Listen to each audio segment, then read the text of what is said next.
In the middle of the most sun-scorched dunes of Lanzarote, where the earth hasn't seen a drop of rain in months, a vine thrives with leaves so green they look painted against the black volcanic ash. There are no irrigation pipes, no hidden wells, and not a single drop of water has been added by human hands, yet the fruit is heavy with juice. It feels like a glitch in the laws of nature. How can life flourish in a place where the soil is literally parched to a crisp? The answer isn't a new piece of technology, but a 2,000-year-old secret buried under layers of stone. This is the art of dry stone farming, a system that doesn't just survive the heat it feeds off the very air that should be killing it.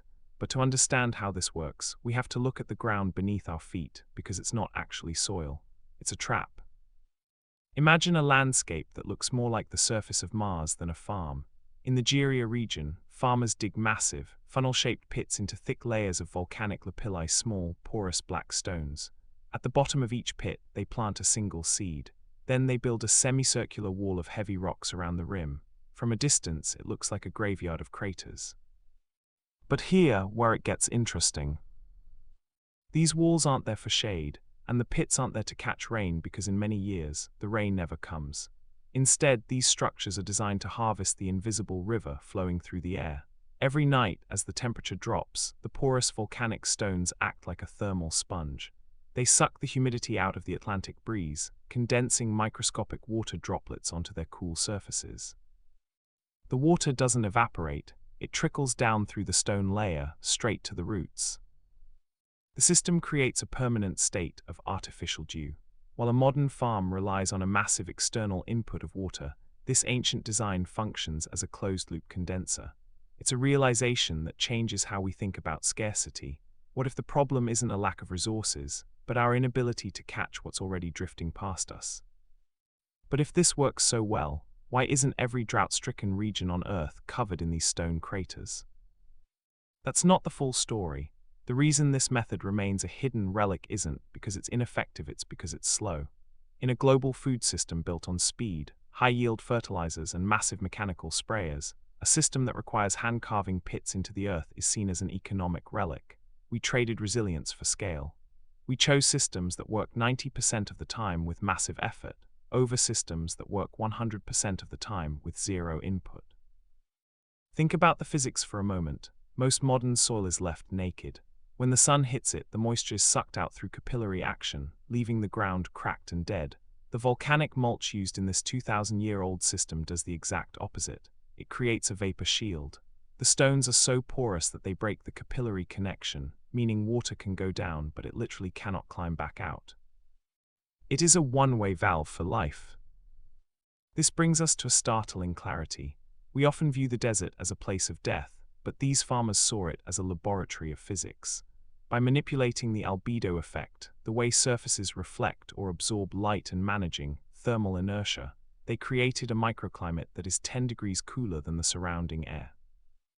And this changes everything for the future of our food.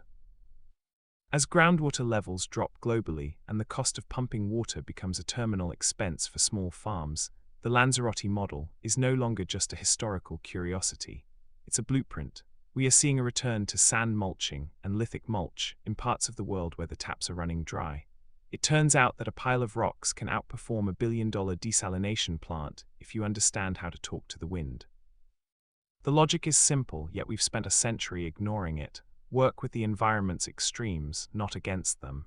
In the desert, the wind is a thief that steals moisture. By building a simple stone wall, you turn that thief into a provider of humidity. That's the hidden truth unfolding.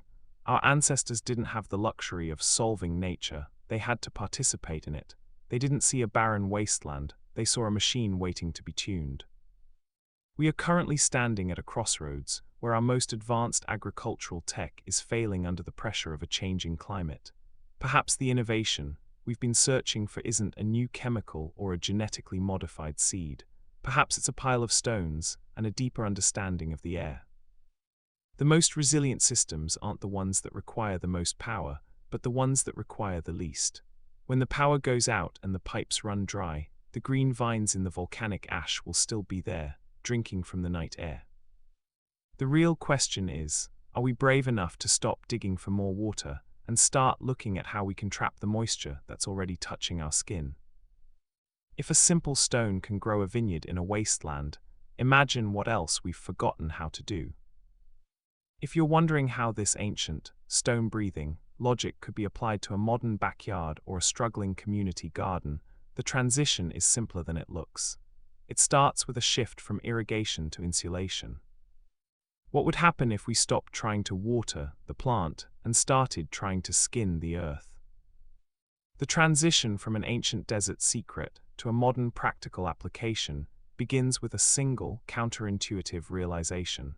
The sun is not the enemy of the plant, but the engine of the pump. In a standard garden, we pour water onto the surface, where the heat immediately begins to reclaim it. It's a losing battle, but by applying the lithic mulch principle covering the soil with a dense, 2 to 4 inch layer of light-colored gravel or crushed volcanic rock, you create a thermal barrier that stops evaporation in its tracks. But here, where it gets interesting. The stones don't just keep moisture in, they pull it down.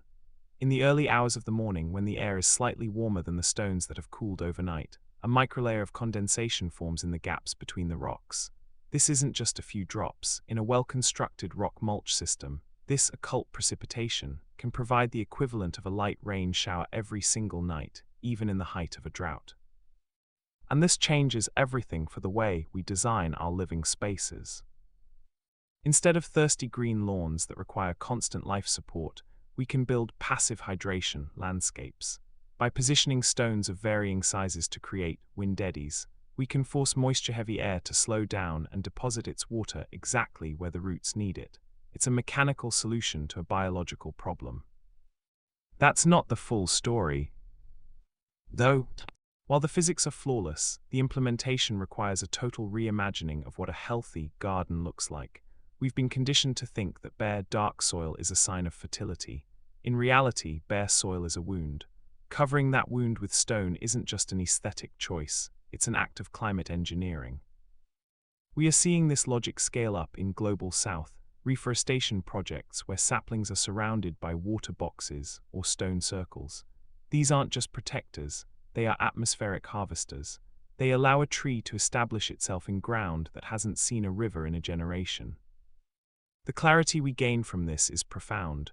We don't need more water, we need better water traps. If we can turn a backyard into a giant, passive condenser, we effectively disconnect our food supply from the volatility of the grid and the clouds. But if the solution is sitting right there in the gravel driveway, why is it still a hidden truth? The tension lies in our obsession with control. A hose gives us the illusion of being the provider. A stone system requires us to step back and trust the physics of the atmosphere. It's a move from being an operator to being a designer. The logic is final and undeniable. The 2,000-year-old farmers of the Canary Islands weren't just surviving, they were outsmarting the sun. Today, as we face a world where the taps might not always turn, their primitive stones are looking more like the most advanced technology we have left. The real innovation isn't a smarter sprinkler, it's a smarter landscape. Are you ready to stop fighting the heat and start using it to grow your dinner? If the stones are the engine of this system, the shape of the land is its steering wheel. We often treat the earth as a flat canvas, but to a 2,000-year-old farmer, every slope, dip, and hollow is a potential water collector.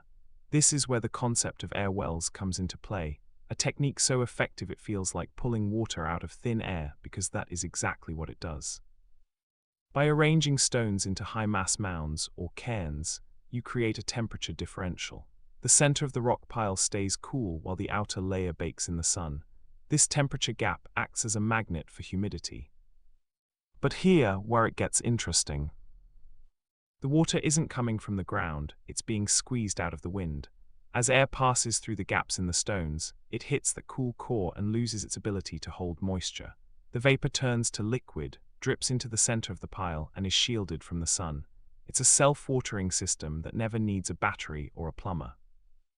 And this changes everything about how we perceive marginal land. We've been taught that if a piece of land is rocky or uneven, it's useless for food. But in this ancient logic, the rocks are the resource. by moving them into specific geometric patterns like the zay pits of Africa or the stone grids of the Negev desert. You aren't just cleaning the field, you are building a biological battery. That's not the full story, though. The real secret isn't just catching the water, it's the thermal bank. Stones hold heat during the day and release it slowly at night. This prevents the soil from experiencing the thermal shock that kills most plants during desert nights. The stones act as a heartbeat, steadying the environment so the plant can focus its energy on fruit rather than survival. There is a startling clarity in this. The most advanced agricultural system in the world isn't a laboratory, it's a pile of rocks arranged with intention. So if this system is essentially free once built, why haven't we seen a global stone revolution? The tension is economic. You can't sell a pile of stones. You can't patent the wind. Our modern world is built on consumables, seeds you have to buy every year, fertilizers that need reapplication, and plastic pipes that eventually crack. A stone system, once built, lasts for centuries. It is an investment in permanent culture, something our quarterly growth economy struggles to value. But the realization is spreading. From waffle gardens in the American Southwest to the Giria craters of Spain, people are waking up to the fact that the most sustainable technology is often the one that was never meant to be sold. It turns out the innovation we need isn't a new invention. It's a return to the physics of the earth. We don't need to find more water. We need to remember how to listen to the stones. The green life thriving in the black ash of Lanzarote isn't a miracle. It's a choice. How much of our own waste land could be transformed if we simply changed our perspective on the rubble beneath our feet? The final piece of this ancient puzzle isn't found in the stones or the air, but in the way we perceive time itself.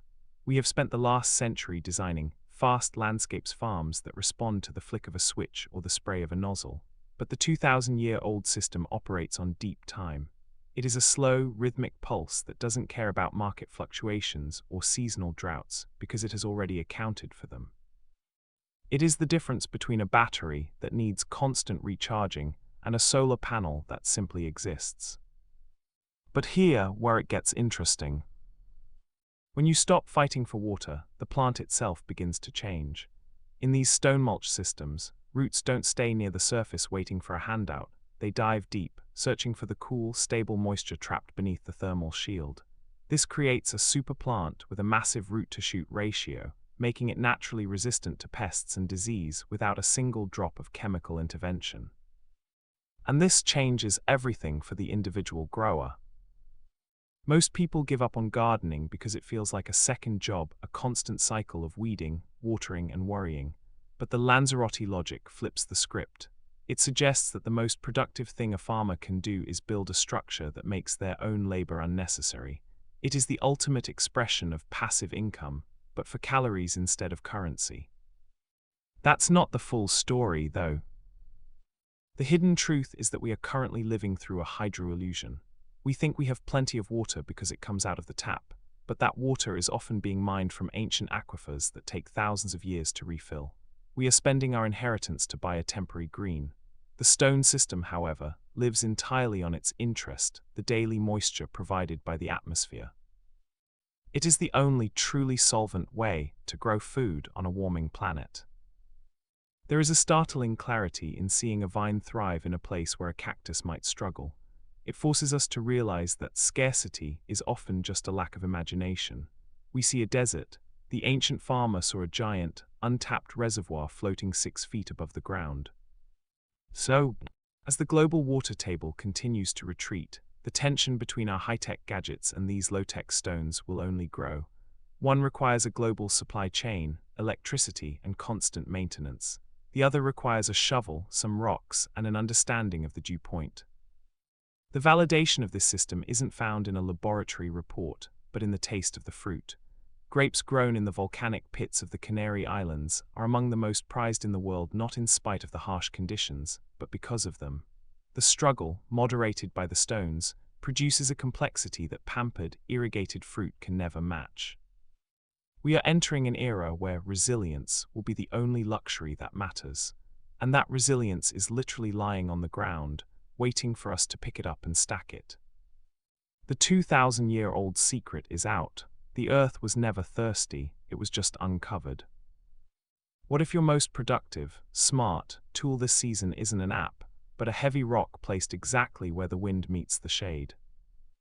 If you're ready to see how these ancient geometric patterns are being mapped onto modern urban rooftops to create zero-input sky farms, you'll want to see what happens when we take this logic vertical. The true legacy of the stone crater farmers isn't just a clever trick for growing grapes in ash. It is a fundamental challenge to how we define progress.